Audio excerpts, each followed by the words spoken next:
Meenakshi Ammal Dental College and Hospital, Maduravayil, Chennai. Ranked number 13 by NIRF. தேமுதிகவின் கூட்டணி பற்றி கேள்வி எழுப்பியதால் கட்சியின் பொதுச் செயலாளர் பிரேமலதா விஜயகாந்த் கோபமடைந்தார். 2026 தேர்தலில் விஜயை மையப்படுத்தி இரண்டாவது மக்கள் நல கூட்டணியா தேமுதிக இடம்பெறுமா என செய்தியாளர்கள் எழுப்பிய கேள்விக்கு பதிலளித்த அவர், கூட்டணி பற்றிய கேள்வி தற்போது வேண்டாம் எனவும் எங்களுக்கு கொஞ்சம் கால அவகாசம் வேண்டும் எனவும் கேட்டுக்கொண்டார். 2026 விஜயை மையப்படுத்தி ஒரு மக்கள் நல கூட்டணி உருவாக்குறது மாதிரி தகவல் இருக்கு. அதுல தேமுதிக இடம்பெறதுக்கான வாய்ப்பு இருக்குதா?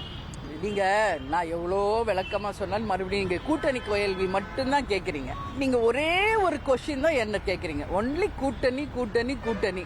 அதுக்கு நான் டைம் உங்களுக்கு நிறைய வாட்டி விளக்கம் சொல்லிட்டேன். கொஞ்சம் எங்களுக்கு டைம் கொடுங்க. இப்போ எங்க கட்சியை நாங்க ஃபோக்கஸ் பண்றோம், எங்க கட்சியை ஃபர்ஸ்ட் டெவலப் பண்றோம். அதுக்கப்புறம் அதுக்கான டைம் வரும் பொழுது உறுதியாக யாருடன் கூட்டணி, எத்தனை தொகுதி, யார் வேட்பாளர் எல்லாமே உங்ககிட்ட நான் உங்ககிட்ட சொல்லாம நான் யார்கிட்ட சொல்ல போறேன் சொல்லுங்க. அதனால கூட்டணி பத்தி கேள்வி இப்போ வேண்டாம். அதுக்காக ஒரு டைம் லிமிட் எனக்கு தேவைப்படுது. Meenakshi Ammal Dental College and Hospital, Maduravayil, Chennai. Ranked number 13 by NIRF.